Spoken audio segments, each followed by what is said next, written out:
মধ্যপ্রাচ্যের চলমান উত্তাপ কি কেবল সামরিক শ্রেষ্ঠত্ব প্রমাণের লড়াই, নাকি এর পেছনে লুকিয়ে আছে কোনো গভীর রাজনৈতিক হিসাব নিকেশ? ওয়াশিংটন থেকে তেহরান, প্রত্যেকটি চাল যেন একটি সুপরিকল্পিত গেম থিওরির অংশ। আন্তর্জাতিক সম্পর্কের বাস্তবতাবাদ বা রিয়েলিজম তত্ত্ব বলছে আধুনিক যুদ্ধ এখন আর কেবল অস্ত্র প্রদর্শনের বিষয় নয়, বরং এটি ক্ষমতার ভারসাম্য রক্ষার এক জটিল লড়াই।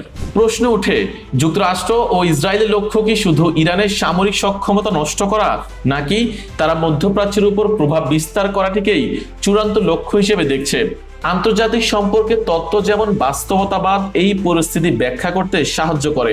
বাস্তবতাবাদী দৃষ্টিকোণ অনুযায়ী যুদ্ধের ফলাফল কখনো একেবারে সামরিক বিজয়ের উপর নির্ভরশীল নয়, বরং এটি নির্ধারিত হয় দীর্ঘমেয়াদী ক্ষমতার ভারসাম্য, কৌশলগত প্রভাব বিস্তার এবং ভবিষ্যতে দর কষাকষি করার সক্ষমতার উপর।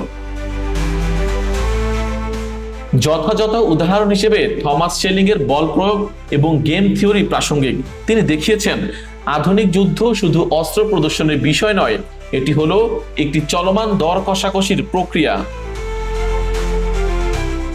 যুক্তরাষ্ট্র ইরানকে পারমাণবিক কর্মসূচি থেকে সরাতে সামরিক চাপ ও অর্থনৈতিক নিষেধাজ্ঞা একসাথে ব্যবহার করছে এবং ইরান প্রতিক্রিয়ায় হরমুজ প্রণালী বন্ধ করার হুমকি দিয়ে বিশ্ববাজারে চাপ তৈরি করছে।